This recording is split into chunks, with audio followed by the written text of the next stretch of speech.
In January 2009, she had a bad cough, and we went to the pediatrician, and they treated her for congestion at that time, which seemed appropriate, with what the symptoms she had at that time. And a couple weeks had passed, and the coughing was continuing, and she had developed a lump on her neck, and we had been on vacation in Florida, and she just kept coughing and coughing. So we went on Friday, February 20th. We went to the doctor about 3 o'clock in the afternoon, and he had suggested that we get some blood tests and a chest x-ray done, and he was going to call us that evening. So when we left, I even called my husband, and I said, Mike, I said, I think he thinks it's, mono or pneumonia, because he's going to call us tonight, which I thought was odd, being a Friday.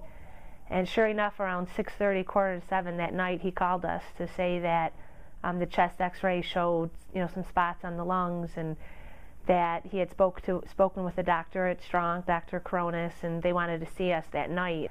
And we got to the hospital, and immediately, as soon as we were there, it was like they had us in our separate room. They, were coming in asking us questions, asking us to tell the chain of events leading up to being there. And within 2 hours, they had spoken to Mike and I, did their own chest x-ray, and were telling Bridgette that she had Hodgkin's lymphoma. And that they were trying to get a surgical team together, because it was a Friday night. Dr. Pagoli came in, just came in just for Bridgette's surgery around, must have been about 7, 8 o'clock that morning, and they did the surgery. And by Monday, we started our journey of, she's been diagnosed with stage 4, high risk Hodgkin's lymphoma. You're going to have the PET scan, you're going to have a CAT scan, and we spent the next week in the hospital, and they started her treatments that Friday. And that's that was the beginning of a new life for us, everything. Every single person who spoke with us made us feel like we were the only people in the world. They made us feel like our daughter was the most special thing in the world, which to us she is, but to them, they didn't know her, they had just met her. Dr. Korones I remember one night he called, he was going to talk to Bridgette that day about how she was going to be losing her hair and stuff, and I was concerned about how she might react to that conversation. And so Dr. Korones called me that night to say, I'm sorry, we had to talk to Bridgette when you weren't there. Do you have any questions? And as he's talking, I'm hearing like dishes clanking in the background. I'm like, Dr. Korones, where are you?